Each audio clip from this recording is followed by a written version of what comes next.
వచ్చినటువంటి మీ అందరికీ కూడా వందనాలు తెలియజేస్తున్నాం.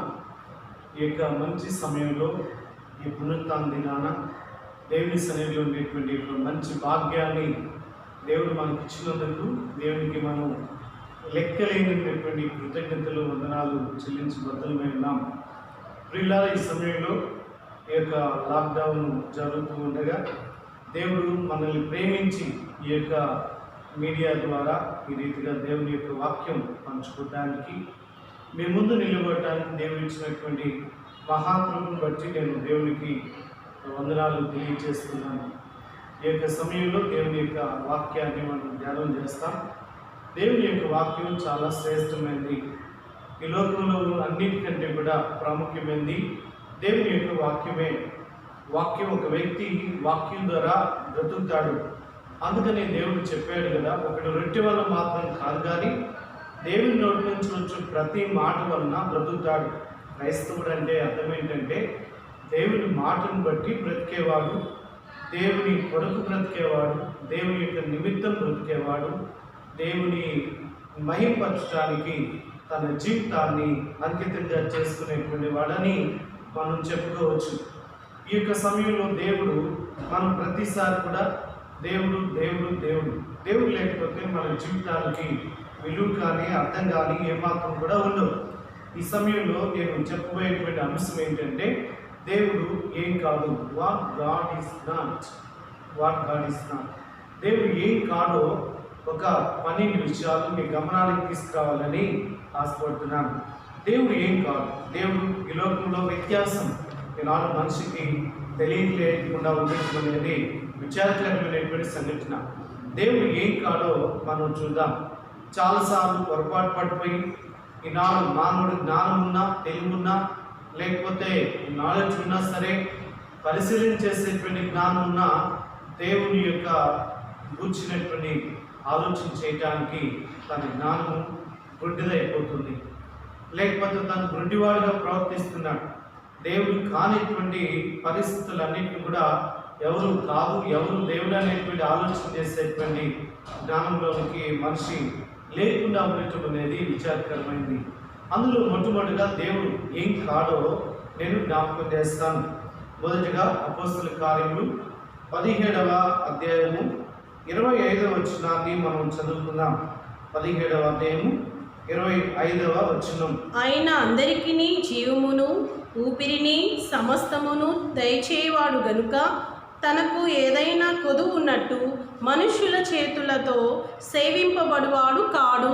మొట్టమొదటిగా దేవుని గురించి ఇక్కడ ఈ భాగంలో రాస్తూ అంటున్నాడు కదా, దేవుడు అందరికీ జీవాన్ని, అందరికీ ఊపిరిని, మనుషుల యొక్క కావాల్సినటువంటి సమస్తాన్ని కూడా దేవుడు దయచేసేవాడు, దేవుడు ఇచ్చేవాడు. కనుక తనకి ఏది కూడా కొదువుగా ఆయనకి లేదు అనే విషయాన్ని, మనుషులకైతే కొదువు ఉంటుంది కానీ, మనుషులకైతే లోపాలు ఉంటాయి కానీ, మనుషులకైతే లేమి లేకపోతే కరువు లేకపోతే వారికి అన్నీ ఉండకపోవచ్చు, కానీ దేవునికి ఏది కూడా కొదువు లేదు. కనుక ఆయన మనుషులు ఆయనకు అవసరం లేదు, కానీ మనిషికి దేవుడు అవసరం. దేవుడు ఇక్కడ తెలియజేస్తున్నాడు, మనుషుల చేత దేవుడు సేవించబడేవాడు కాడు. మనుషుల సేవలే దేవుడికి కావాలని కాదు, కానీ దేవుడు మనుషులతోటి సేవించబడేవాడు కాడు అనేటువంటి మాట మనం చూస్తున్నాం.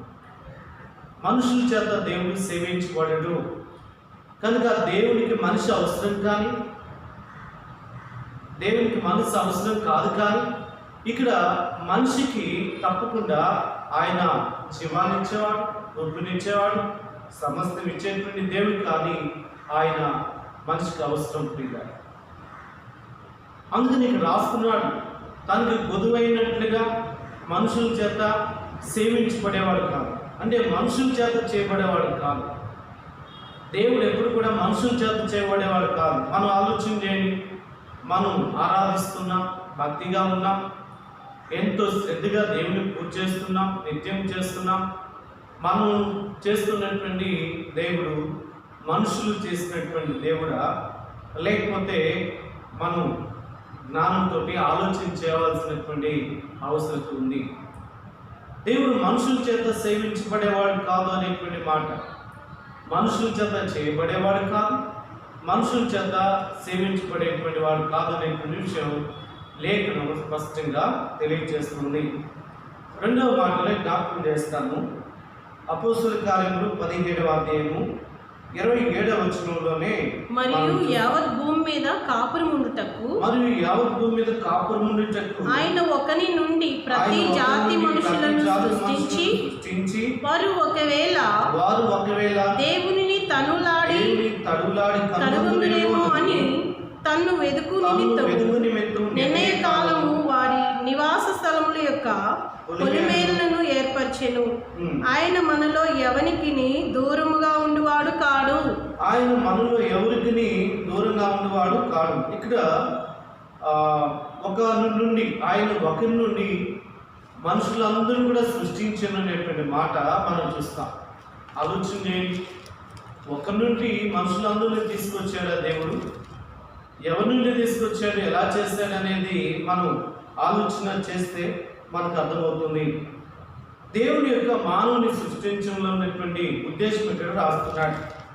వారు దేవునిని వెతుకులాడి తడువులాడి కనుగొనాలని. నీకు ఇచ్చినటువంటి జీవితకాలంలో ఉద్యోగం కొరకు వెతుకుతున్నావు, భార్య కొరకు వెతుకుతున్నావు, లేకపోతే డబ్బులు సంపాదించాలని వెతుకుతున్నావు, అన్నింటినీ సంపాదించాలని వెతుకుతున్నావు. కానీ నిన్ను పుట్టించినటువంటి దేవుని నువ్వు కనుగొనటానికే నువ్వు పుట్టింది మొదలుకొని చనిపోయే లోపల జీవితం దేవుడు ఎందుకు ఇచ్చాడంటే నేను పుట్టించినటువంటి దేవుణ్ణి తడువులాడి కనుగొనాలని. మానవుని యొక్క పుట్టుక వెనుకునేటువంటి ఉద్దేశం ఇదే. కావున ఈనాడు మనిషి ఈ విషయాన్ని విస్మరిస్తున్నాడు. అందుకని నిర్ణయ కాలాలని పొలిమేరలను దేవుడు ఏర్పాటు చేయడంలో ఉన్నటువంటి ఉద్దేశం ఏంటంటే ఆయన్ని తడువులాడి వెతికి కనుగొనాలని దేవుడు కోరుకుంటున్నాడు. అందుకనే మనిషి దేవుడికి దూరంగా ఉన్నాడు. కానీ దేవుని యొక్క దేవుడు ఏది కాదు ఇక్కడ తెలియజేస్తూ అంటున్నాడు కదా. ఆయన మనుషులకు మనలో ఎవరికి కూడా దూరముగా ఉండేవాడు కాడు, దూరంగా ఉండేవాడు కాదు. ఈనాడు దేవుడు మనిషిని దగ్గర ఉండడానికి స్వార్థ ద్వారా వస్తున్నాడు, పత్రిక ద్వారా, లేకపోతే పాస్టర్ స్వార్థ చెప్పడానికి వస్తున్నాడు, దేవుని పిల్లలు స్వార్థ చెప్పడానికి వస్తున్నాడు. అంటే ప్రతి వ్యక్తికి దేవుడు దగ్గర అవ్వాలనే ఆశపడుతూ వస్తున్నాడు. కానీ ఈనాడు మనిషి ఏంటంటే దేవునికి దూరంగా ఉంటున్నాడు. దేవుడు అన్నవాడు మనిషికి దూరంగా ఉండేవాడు కాదు. మనం ఎక్కడికో వెళ్ళాల్సిన పని లేదు. దేవుడే నీ దగ్గరికి వస్తున్నాడు. బైబిల్ ఒక మాట ఉంది, నశించిన దాన్ని వెతికి రక్షించుటకు మనిషి కుమారుడు లోకానికి వచ్చాడు. నీ జీవితం నశించిపోతుంది, నువ్వు నాశనానికి వెళ్ళిపోతావు, ఒకరోజు చనిపోతావు, నిత్య నరకాగ్నికి వెళ్ళిపోతావు. అలా వెళ్ళకూడదనే నేను వెతుక్కుంటూ నీకు దగ్గరగా ఉండటానికి ఆయన వచ్చాడు. కాబట్టి ఆయన నీకు దూరంగా ఉండేటువంటి దేవుడు మాత్రం కాడు. ఒకటి, ఆయన మనుషుల చేతులతో సేవించబడేవాడు కాదు. రెండవది, మనుషులకి ఆయన దూరంగా ఉండేవాడు కాదు. మూడవది మనం చూద్దాం. కొరింథీయులకు రాసినటువంటి మొదటి ఉత్తరం 14వ అధ్యాయము 33వ వచనం. అలాగే పరిశుద్ధుల సంఘములన్నిటిలో దేవుడు సమాధానమునకే కర్త గాని అల్లరికి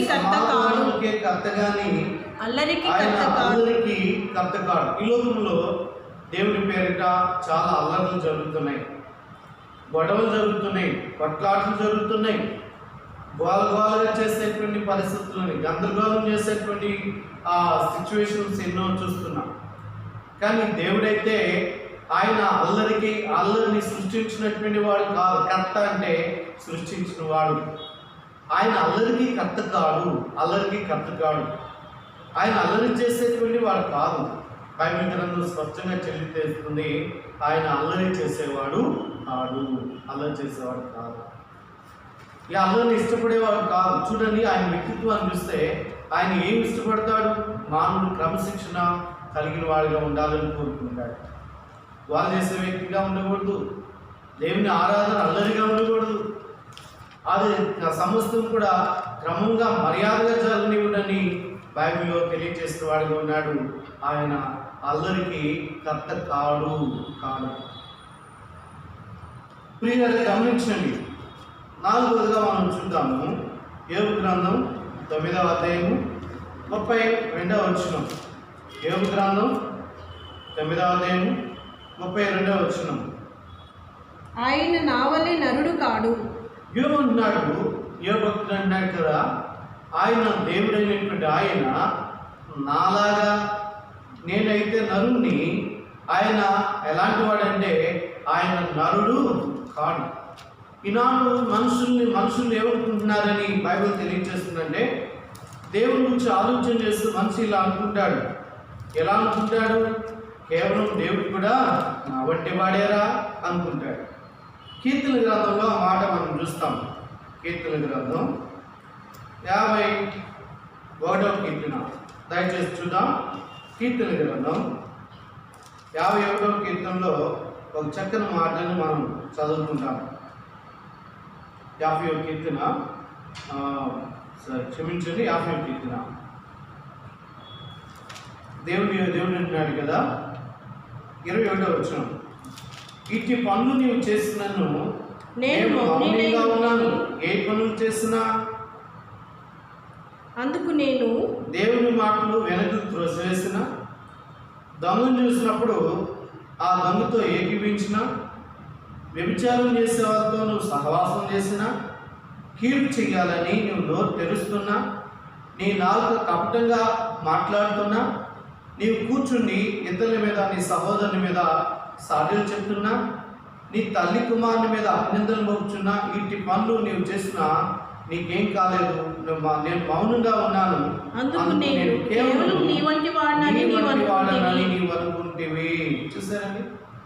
అయితే నీ కన్నులు ఎదుట ఈ సంగతులన్నీ నేను వరుసగా ఉంచి గద్దిస్తాను. చాలా మంది దేవుని మందిరానికి వస్తారు, కానీ దేవుని సన్నిధికి వస్తే దేవుడు అంటాడు కదా, ఈ సంగతులన్నీ నువ్వు చేసినటువంటి పనులన్నీ నీ ఎదుట వాటిని ఉంచి నేను వరుసగా నేను గద్దిస్తాను అంటున్నాడు. ఈనాడు గద్దింపు లేని చోటుకి వెళ్ళిపోతారండి ప్రజలు. ఎంత బాధాకరమైన విషయం. సరిచేయడానికి ఏమాత్రం కూడా ఇష్టపడలేదు. ఏంటో జనాలు గద్దింపు. దేవుడు అన్నాడు కదా, నీవు చేసినటువంటి ఈ పనులను కూడా నేను కూడా నీలాంటి వాడిని అనుకున్నావు, నేను నీలాంటి వాడిని కాదు, నేను నీకు వేరుగా ఉన్నాను అంటుంటే యోబు అంటున్నాడు కదా, ఆయన నాలాగా ఆయన నరుడు కాదు. ఏమనుకున్నారు? దేవుడు నరుడు అనుకొని చాలామంది మోసపోతున్నారు. మనుషుల్ని దేవుడిగా చేసుకొని మోసపోయేటువంటి వాళ్ళు ఒక్కొక్కరుగా ఉన్నారు ఈ లోకంలో. మాయలో పడి ఆలోచన లేకుండా, తెలివి లేకుండా ప్రవర్తించేటువంటి జనులు ఒక్కొక్కరుగా ఉన్నారు. ఆయన నావలే నరుడు కాదని 4వదిగా మనం చూస్తున్నాం. ఏమంటున్నాడు?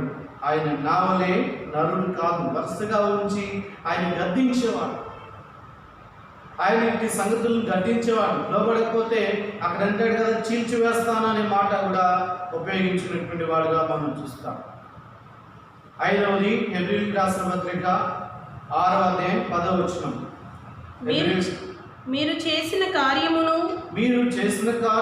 మీరు పరిశుద్ధులకు ఉపచారము చేసి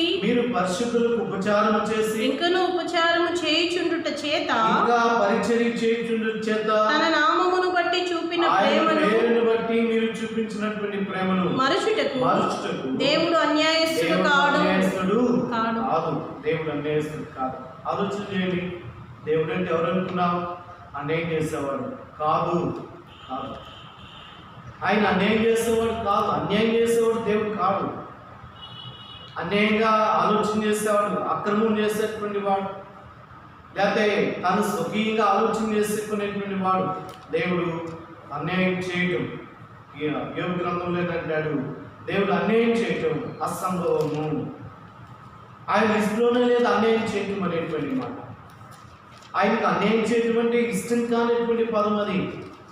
ఆయన మేలు చేయటం తప్ప, న్యాయం చేయటం తప్ప, న్యాయానికి కర్త కానీ మనలాగా మనుషుల్లాగా మనకు అనుకూలమైనటువంటి వాటిని ఏర్పాటు చేసుకొని అది దేవుని చిత్తం అనుకుంటూ అన్యాయంగా బ్రతుకుతూ, అన్యాయంగా అక్రమంగా బ్రతుకుతున్నటువంటి వాటిని ఇష్టపడేటువంటి వాడు దేవుడు అన్యాయస్తుడు కాదు. అందుకనే ఒక రోజు రాబోతున్న న్యాయమైనటువంటి తీర్పు తీర్చిపోయేటువంటి వాడు ఉన్నాడు. దేవుడు అన్యాయం చేసేవాడు కాదు, అన్యాయం చేసేవాడు దేవుడు కాదు.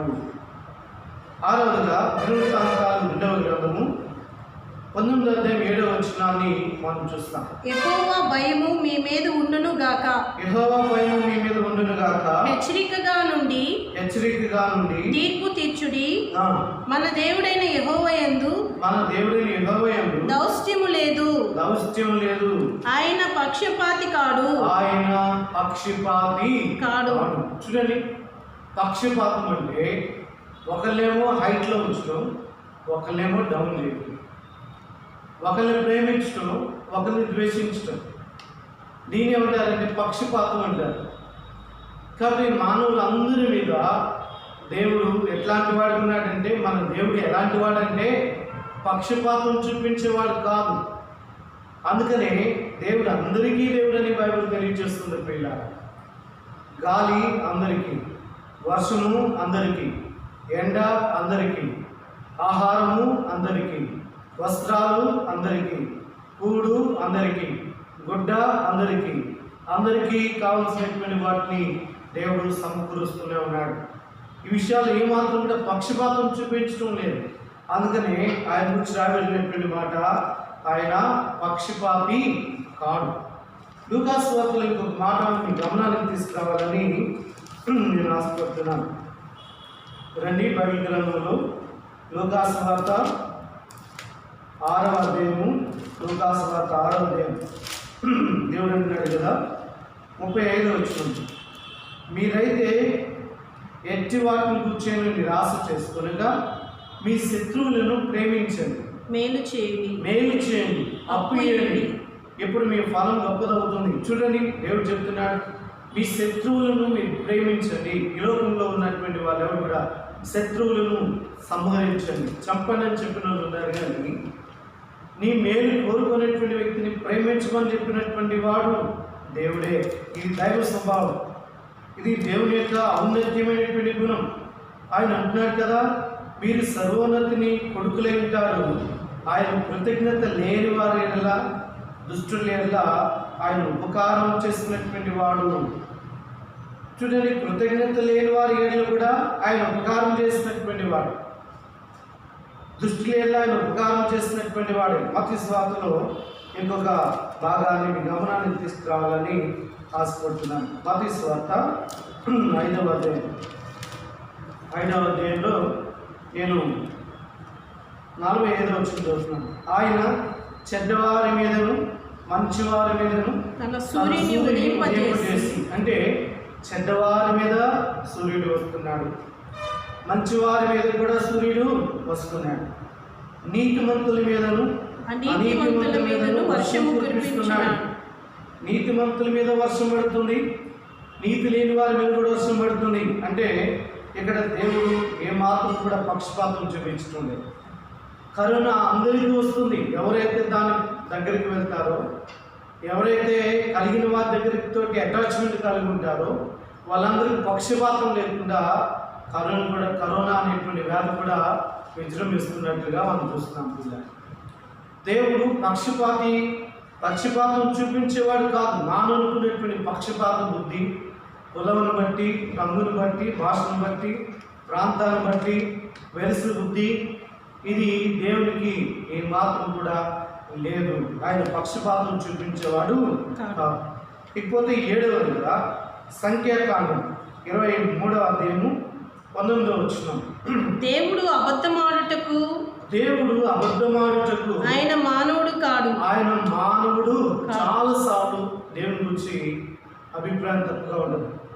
మనుషులైతే లెక్కలేనటువంటి అబద్ధాలు ఆడతారు. అబద్ధం ఆడి అందులో నేను వైట్ లైవ్ ఉపయోగించాను, ఇది ఎవరు కూడా నష్టం చేసే అబద్ధం కాదు, కాబట్టి నేను మంచోడిని అనుకుంటాడు. నేను బ్లాక్ లైవ్ వాడలేదు కదా, నేను మంచి కీడు చేసేటువంటి అబద్ధం ఆడలేదు కదా, నేను మంచి వాడానని చెప్పేసి అబద్ధం ఆడి నేను మంచోడిగా ఉన్నానని భ్రమలో ఉంటాడు. కాబట్టి దేవుని యొక్క వాక్యం ఏం తెలియజేస్తుందంటే ఆయన అబద్ధమాడటానికి ఆయన మానవుడు కాదు, దేవుడు పశ్చాత్తాపడుటకు మానవుడు కాదు. ఆయన అబద్ధమాడడు, ఆయన సత్యవంతుడు, ఆయన స్వభావానికి విరుద్ధమైన ఏది కూడా చేయడు. కాబట్టి దేవుడు అబద్ధమాడేటువంటి వాడు కాదు, దేవుడు సత్యవంతుడు, ఆయన అబద్ధమాడటానికి మానవుడు కాడు అనేటువంటి విషయాన్ని జ్ఞాపకం చేస్తుంది. ఆయన మానవుడు కాదు. మనం ఎన్ని అబద్ధాలు ఆడతామో, దేవుడైతే అబద్ధాన్ని ఒప్పుకొని వాడు దేవుడు. 8వ రోజు మనం చూద్దాం. సమూయేలు మొదటి గ్రంథం 15వ అధ్యాయం 29వ వచనం. సమూయేలు మొదటి గ్రంథం 15వ అధ్యాయము 29వ వచనం. ఇశ్రాయేలుకు ఆధారమైన వాడు నరుడు కాడు. ఇశ్రాయేలుకు ఆధారమైనటువంటి దేవుడు ఎలాంటి వాడు కాదంటే నరుడు కాడు. అంటే మానవుల చేత చేయబడినటువంటి వాడు కాదు దేవుడు. నాడు మనుషులు చేస్తున్నటువంటి వాటిని బట్టి దేవుడు అనుకునే భ్రమలో బ్రతుకుతున్నారు చదువుని కూడా. ప్రియులారా, దేవుని గురించి రాయబడినటువంటి మాట ఇశ్రాయేలుకు ఆధారమైనటువంటి వాడు నరుడు కాడు, నరుడు కాదు. ఎనుగురు మనం చూస్తాం, ఆయన నరుడు కాదు. తర్వాత మనం చూద్దాం 9వ కీర్తన గ్రంథం 103వ కీర్తన 9వ వచనం. ఆయన ఎల్లప్పుడూ వ్యాజ్యమాడువాడు కాడు. ఆయన ఎల్లప్పుడూ వ్యాజ్యమాడువాడు కాడు. ఎప్పుడు కూడా ఆయన ఎల్లప్పుడూ వ్యాజ్యమాడువాడు కాడు. వ్యాజ్యం అంటే గొడవాడేవాడు. మనుషులు తన నైతిక స్థితిని మర్చిపోయి, ఆలోచన మర్చిపోయి, ప్రియులుగా ఇతరుల మీదకి, సాటి మనిషి మీదకి తాను అన్యాయం చేసుకొని కప్పిపుచ్చుకోవటానికి, తప్పు చేసి కప్పిపుచ్చుకోవటానికి ఇతరుల మీదకి గొడవచ్చే వాళ్ళుగా, లేకపోతే అరిసి వాళ్ళని గెలిచేటువంటి వాళ్ళు ఉన్నారు. సమాధానం లేనప్పుడే అరుపులు వస్తాయి. సమాధానం లేనప్పుడే మనిషికి తిరుగుబాటు స్వభావం చేసేటువంటి వాడు ఉన్నాడు. దేవుడైతే ఎల్లప్పుడూ మనం చేసినటువంటి వాటిని బట్టి గొడవాడేవాడు కాదు. ఆయన ఎల్లప్పుడూ అబద్ధమాడేటువంటి వాడు కాదు, కోపించేవాడు కాదు. ఆయన ఎల్లప్పుడూ అబద్ధమాడేవాడు మాత్రమే కాదు, అబద్ధమాడేవాడు కాదు. దేవుడు అబద్ధమాడేవాడు కాదు, దేవుడు వ్యాజ్యమాడేవాడు కాదు, దేవుడు గొడవ పెట్టుకునేవాడు కాదు. ఆలోచన చేయండి. అందుకనే ఎల్లప్పుడూ ఆయన కోపించేవాడు కాదు, ఎల్లప్పుడూ ఆయన కోపగించుకునేటువంటి వాడు మాత్రమే కాదు, కోపగించుకునేవాడు కాదు. ఆయనకి కోపము, ఆయన మనుషులు విపరీతమైనటువంటి పోకడ వెళ్ళిపోయినప్పుడు అప్పుడు మాత్రమే ఆయన మనుషులిక లేకపోతే పాపం పండిపోయిన స్థితికి వస్తున్నారు అన్నప్పుడు మాత్రమే వారి మీద వారు మారినప్పుడు, వారు మారడానికి అవకాశం ఇచ్చి వారు మారకుండా దేవుని ప్రేమను చేతగంతంగా తీసుకున్నప్పుడు మాత్రమే వారు ప్రమాదానికి గురయ్యేటువంటి వారు గురించినాడు. ఆయన వ్యాజ్యమాడేవాడు కాదు, కోపగించుకునేవాడు కాదు. ఇర్మియా గ్రంథం 10వ అధ్యాయం 16వ వచనం మనం చదువుకుందాం. ఇర్మియా గ్రంథం యాకోబునకు స్వాస్థ్యమైన వాడు వాటి వంటి వాడు కాడు. యాకోబునకు స్వాస్థ్యమైనటువంటి వాడు వస్తువుల వంటి వాడు కాదు. ఆయన ఈనాడు వస్తువుని మనిషి దేవుడు అనుకునేటువంటి, లేకపోతే లివింగ్ థింగ్స్ కావచ్చు, నాన్ లివింగ్ థింగ్స్ కావచ్చు, ప్రకృతి కావచ్చు, వాటన్నిటిని చూసి దేవుడు అనుకునే భ్రమలో ఉన్నటువంటి వాడు ఉండగా యాకోబుని సృష్టించినటువంటి వాడు వాటి వంటి వాడు కాడు అనేటువంటి మాటని మనం చూస్తున్నాం. ఆయన జీవం కలిగినటువంటి వాడు. తర్వాత ఇంకొక మాట ఆఖరిగా మనం చూసినప్పుడు కీర్తన గ్రంథం 94వ కీర్తన 14వ వచనాన్ని మనం చూస్తాం. యెహోవా తన ప్రజలను ఎడబాయివాడు కాడు. యెహోవా తన ప్రజలను ఎడబాయివాడు కాడు. ప్రజలను విడిచిపెట్టేవాడు కాదు, వాళ్ళు కష్టాలు విడిచిపెట్టేవాడు కాదు, బాధలు విడిచిపెట్టేవాడు కాదు. వాళ్ళు మానసికంగా కుంగిపోతున్నప్పుడు నీ కర్మను అనుభవించేటువంటి వాడు కాదు. వాళ్ళు పశ్చాత్తాపడి తిరిగినప్పుడు ఆయన అప్పు చేర్చుకునేటువంటి వాడు ఉన్నాడు. ఆయన ఎడబాయేవాడు కాదు. అక్కడే ఇంకో మాట్లాడబడింది, ఆయన తన ప్రజలను విడనాడేవాడు కాడు. తన ప్రజలైన తను నమ్మినటువంటి వారిని విడనాడేవాడు కాదు. ఆయన వాళ్ళని ఆపదలు విడిచిపెట్టి తాను తప్పించుకునేవాడు కానే కాదు ప్రియుల. ఈనాడు దేవుని గురించి ఒకవేళ తప్పుడుగా నీ అభిప్రాయాలు ఉంటే, నీ యొక్క ముందుగానే ఫ్రీ ఆక్యుపైడ్ థాట్స్ ఏమైనా ఉన్నట్లయితే, అవగాహన లేని స్థితిలో ఉన్నట్లయితే, దేవుడు ఇప్పుడు మాట్లాడుతున్నాడు. తాను ఏం కాడో దేవుడు తెలియజేస్తూ వచ్చాడు ప్రియుల. కాబట్టి ఆలోచన చేయండి. మీకు జ్ఞానం ఉంది, మీకు తెలివి ఉంది, మీకు ఆలోచన చేసేటువంటి విధానం ఉంది. మీరు బ్రెయిన్ చక్కగా ఇది మంచి ఇది చెడు లాజికల్గా ఆలోచన చేయగలరు, జాగ్రఫికల్గా ఆలోచన చేయగలరు, అన్ని విధాల పరిశీలన చేయగలిగినటువంటి జ్ఞానం మీకు ఇచ్చాడు దేవుడు. మీకు బ్రెయిన్ లేకుండా చేయలేదు, మీకు బ్రెయిన్ ఇచ్చాడు. ఎందుకంటే ఆలోచన చేయండి. ఆయన ఏం కాడో మీకు తెలియచేయబడింది. ఆయన మనుషుల చేతులతో సేవించబడేవాడు కాదు, ఆయన మనుషులకు దూరంగా ఉండేవాడు కాదు, ఆయన అల్లరి చేసేటువంటి వాడు కాదు, ఆయన నరుడైనటువంటి వాడు కాదు, ఆయన అన్యాయం చేసేటువంటి వాడు కాదు, ఆయన పక్షపాతం చూపించేవాడు కాదు, ఆయన మానవుడు కాదు, ఆయన నరుడు కాదు, ఆయన వ్యాజ్యమాడేవాడు కాదు, ఆయన కోపించేవాడు కాదు, ఆయన వస్తువులు వంటి వాడు కాదు, ఆయన ఎడబాయేవాడు కాదు, ఆయన విడనాడేవాడు కానే కాదు ప్రియుల.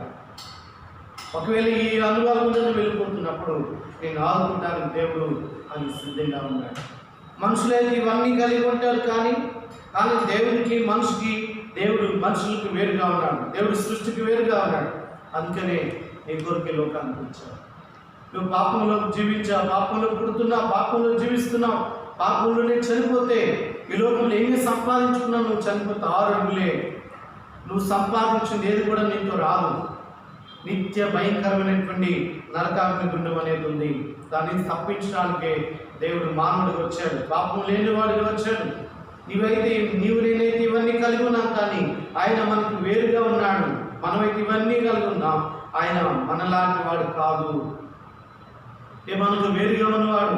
కాబట్టి సహాయం చేయడానికి సరిపోయినటువంటి వాడు, సహాయం చేయడానికి సముద్రుడు, మన పక్షాన్ని పాపాన్ని భరించడానికి సరిపోయినటువంటి వాడు, మన పాపాన్ని శిక్షలు తాను భరించి ఆకాశానికి భూమికి మధ్య సిలువలో వెళ్ళాడి తన ప్రాణాన్ని నీ కొరకు నా కొరకు పనంగా పెట్టిన దేవుడు. రక్తం కార్చాడు, సిలువలో చనిపోయాడు. ఆయన సమాధి చేయబడ్డాడు. 3వ నాడు మృత్యుంజయుడు మరణాన్ని ఓడించి తిరిగి లేచి పరలోకం వెళ్ళాడు. ఇప్పుడు సజీవుడిగా ఉన్నాడు, నీకు సహాయం చేయడానికి సిద్ధంగా ఉన్నాడు. దేవా, పాపినయ్యా, నన్ను క్షమిస్తావా? ఈ రాత్రి కాల సమయంలో నేను నా పాపాన్ని తెలుసుకున్నాను. నువ్వంటే ఏదో అభిప్రాయం కలిగి ఉన్నాను, కానీ నీ విన్న తర్వాత నువ్వు ఏం కావో అవి తెలుసుకున్నాను. ప్రభా, నన్ను క్షమించు. నువ్వు నాలాంటి వాడు కాదు, నీవే. నేను పాపిని, నువ్వు పరిశుద్ధుడు.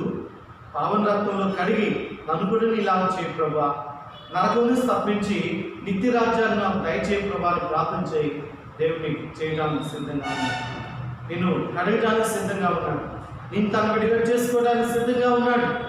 ఈ క్షణంలోనే పాపిని పవిత్రపరచడానికి ప్రభు సిద్ధంగా ఉన్నాడు. నిజమైనటువంటి పశ్చాత్తాపం ప్రభుని ప్రాధాన్యతైతే ప్రభు కనికరం కలిగినటువంటి వాడు ఉండగా ఈ యొక్క దీవులన్నీ నీకు దయచేసేవాడు ఉన్నాడు. దేవుడి మాటలను మన రక్షణ కొరకు నిత్య నాశనం తప్పించుకుని యేసు ప్రభుగా పరలోక రాజ్యానికి రావడానికి ప్రభు నిన్ను పురుకొల్పి నిన్ను వెంపింపు చేసి తన సంఘంలో చేర్చుకుని బాప్తిస్మం పొంది దేవుని బిడ్డగా జీవించి దేవునితో ఉండే భాగ్యం నీకు మనందరికీ దేవుడు దయచేసి ఆశీర్వదించుగాక. ఆమె ప్రార్థన చేస్తాను. దయగలిగిన తండ్రి, కృపగలిగిన ప్రభా, ఇంత పర్యంతం చక్కగా నీ మాటలు ప్రభా కొన్ని వివరించడానికి నన్ను వాడుతున్నాను పొందినాను. విన్నటువంటి ప్రతి బిడ్డ ఆత్మీయంగా దీవించబడి బలపరుచుకున్నట్లు కార్యం జరిగించుకొని కోరుతున్నాను. ఈ వర్తమానం అనేకులకు కనువిప్పు కలిగి చేసేదిగా దేవుని గురించినటువంటి అవగాహనలను తీసుకొచ్చేది, వారి అభిప్రాయాలను చూడి ప్రజలు విడిపించుకొని దేవుని యొక్క ప్రభా జ్ఞానంలోకి వచ్చేటట్టుగా మీ ఘనమైన కార్యం జరిగించుకొని ఆలోచనలు చేయమని, నీతి నాశనం నుంచి చేసే ప్రభు వారి నీతి జీవాన్ని ప్రార్థనగా చేయమని ప్రార్థన చేస్తూ ప్రభు నన్ను ఈ ప్రయాస వ్యర్థం కాదని ఎరిగి స్తుతిస్తున్నాను. మీరు చూసే వారందరూ వేస్తారు తప్పనిస్తారు. ఏస్తున్నాను ప్రార్థిస్తాను తండ్రి, ఆమేన్. మన తండ్రి అనే దేవుని ప్రేమ ప్రభు అయిన యేసుక్రీస్తు పరిశుద్ధాత్మ దేవుని యొక్క అన్యోన్య సహవాసం ఇప్పుడు ఎల్లప్పుడూ సదాకాలం మనందరికీ తోడుగా ఉండి ఆయన రాకపోతే విశ్రమించి నడిపించుగాక. ఆమేన్.